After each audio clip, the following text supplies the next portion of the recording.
What's up, everyone? In our last announcement video, we didn't really get a chance to show you guys how much of what we truly built so far. That video was more about introducing the overall vision for the project. But today we want to take you a bit deeper and show you some of the things that we've accomplished so far and where we're heading to next. We first kicked off this project back in late 2023 with just a small team. In those early days, it was really about carefully planning things out, figuring out the right direction, and experimenting to find the best art style for the game. It took a lot of prototype and a lot of iteration to reach that point we're at now. Alright, hey guys, let's talk about the technical side. There were a lot of iterations that we've done on the plan for the mechanics. We've tweaked the gameplay loop, the user experience, and the pacing of the game. Just, to really get it right. And yeah, so far, now I can say that we're already done with the foundational codes. Well, there are still a lot to optimize, and that's a different thing. But right now, we're just really putting all our focus on polishing each of the mechanics.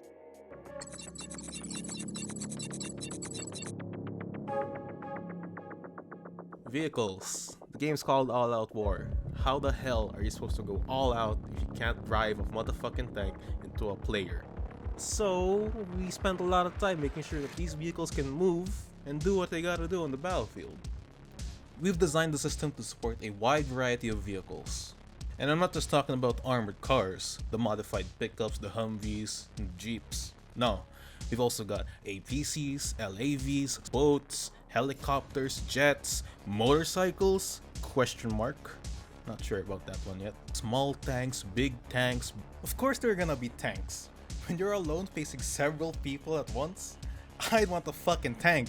Kaboom! No better feeling than wiping out a bunch of people with a big ass fucking tank. A lot of development time was spent in trying to get these vehicles just right. We're aiming for a balance between realism and arcade. Not too realistic to the point where it gets cumbersome to drive the vehicles, and not too arcadey to the point where you can just make a U-turn out of nowhere. One of the features we're excited about is the inclusion of amphibious vehicles.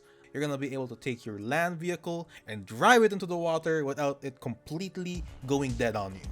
Now, talking about airspace, we're also building out several classes of helicopters, ranging from scout helis to transports like the Black Hawk, or dedicated attack helicopters like the infamous Apache or the Cobra. And then finally, of course, the trusty old Huey, which would serve as a support platform, almost like a cross of transport and attack roles mixed into one. So yeah, air power is going to be pretty important and a big part of the combined arms experience that we're trying to deliver in this game. And the same goes for jets. They have an almost identical roster. You'll see a variety of aircraft in the game, including superiority fighters like the F-16, dedicated attack jets like the infamous A-10 Warthog, multi-role aircraft like the F-15 and the F-18s, and of course the interceptors like the F-14, just like the one you saw in Top Gun. Overall, vehicles right now are pretty solid. As development continues, we'll continue to fine-tune and polish them just to make sure each vehicle feels just right.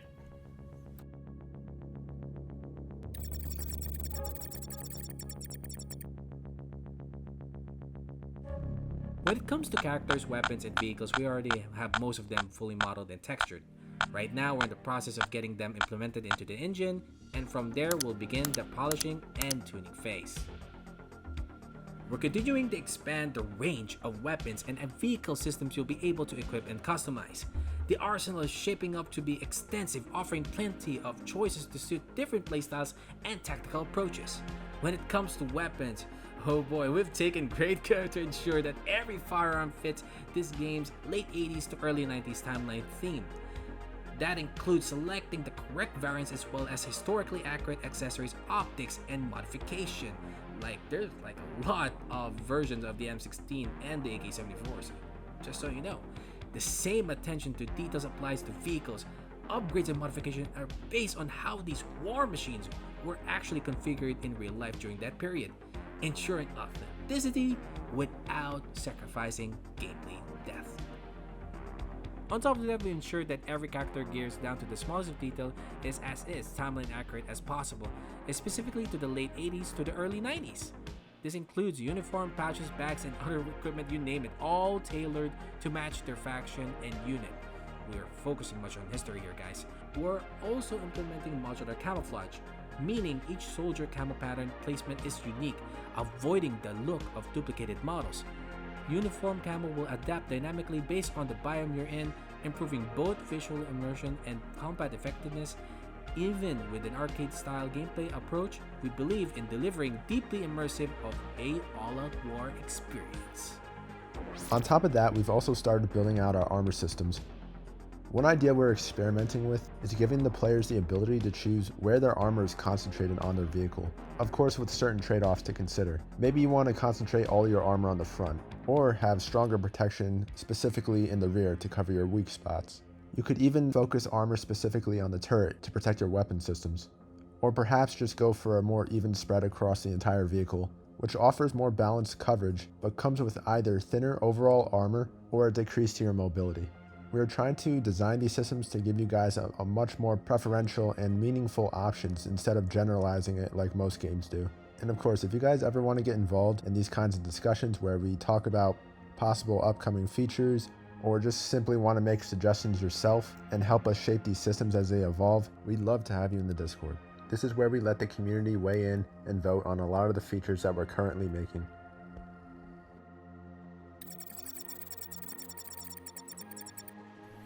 Destruction. It's gonna be a huge part of the game, and while it's currently heavily in development right now, when it's done, you're gonna be able to blow shit up. So yeah, we're actively developing to make sure it performs well and to make sure that it doesn't fucking crash the game when a bunch of buildings suddenly blow up.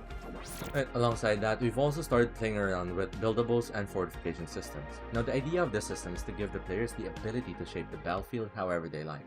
So you can imagine it if like Fortnite and Battlefield had a baby together, it would be this system. Just in regards to the system, we're going to start it off with using preset build spots, but eventually we're gonna have the players be able to play stuff in just certain areas. Now we're still testing a lot of like the gameplay stuff, how the players would be able to interact with the fortification systems, as well as how the system would affect the gameplay. So we're gonna have stuff like sandbags, barbed wires, Hasco barriers, foxholes, and things like that. But we're also even thinking about the possibility of letting players build things like weapon emplacements, mortars, soul launchers, and many more. Now let's talk about the maps. One of our very first test project was actually a Philippine map. Along with creating several Philippine faction forces, we built a map set in Cotabato and Mindanao region. In this scenario, NPA forces have taken shelter inside an old Spanish fort, which they've transformed into a weapons factory for their fight against the armed forces of the Philippines. This region of the Philippines was a major hotspot of insurgency activity during the 1980s retro era, and it's a chapter of military history that hasn't really been explored much in games. Like, I haven't seen this type of game ever. So we're excited to bring that story and setting to life in ours. Of course, this is just one of the many maps we've either started or currently have in the development, with more in the works. Now, when it comes to player movement, we've been building from the basics all the way up to the more advanced systems. We've implemented multiple movement states across 3 different states. For reference purpose, we'll just call this walk, run, and sprint. Those are the 3 movement states that we have. So when you're standing, you can walk, run, and sprint, right? Pretty normal. When you're crouched, you can still walk, run, and also sprint. And when you're prone, you can walk, run, and sprint as well. No matter what stance you're in, you'll always have some ability to adjust your movement speed, but it does come with a few trade-offs. You see, sprint is the fastest movement state, but that doesn't mean you can just go around spamming it. It's not like Call of Duty. You see the stamina bar here on your HUD? If this bar gets to 0, you won't be able to run or sprint or do most basic movements efficiently. It's also going to affect other things such as your ability to steadily aim down the sights, to jump, among other things as well. Normal walk and run states do not affect your stamina bar though, so you won't have to worry about that. I promise you it's not going to become this tedious Milsim grind. So it's still in the arcadey realm, but it has this extra sprint feature that comes with a few trade-offs. Now, I want to clarify that this is nothing like tac sprint from Call of Duty. The game is mainly meant to be played with just walk and run, but the sprint feature has been added in for emergency situations when you need to move with a little bit more urgency. Like, let's say if you're out in a field and you've been spotted by an enemy tank and you need to just get to some cover really quickly. Or let's say you just need to sprint across the street to avoid getting picked off by a sniper. Little situations like this. Even things like jumping can take a chunk out of your stamina. This will help prevent any kind of annoying bunny hopping spam. And we're actually doing the same thing for leaning.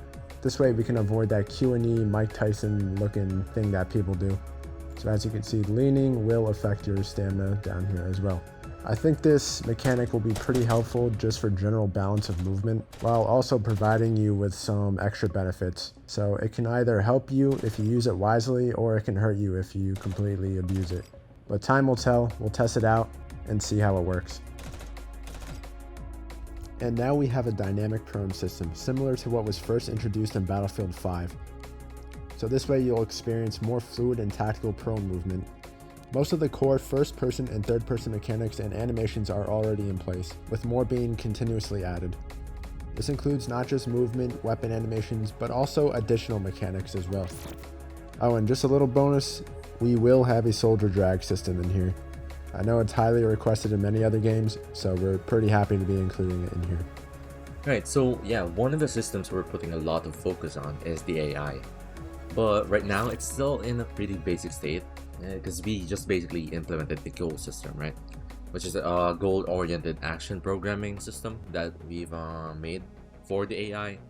And yeah, it still really needs a lot of improvements and optimization because it's a bit laggy right now. But even at this early stage, it's already giving us an idea of how the game would feel just by simply having a few AI in the world and letting them run around and fight each other. You start to see like the overall flow of the match. It's a great way for us to test gameplay ideas early on.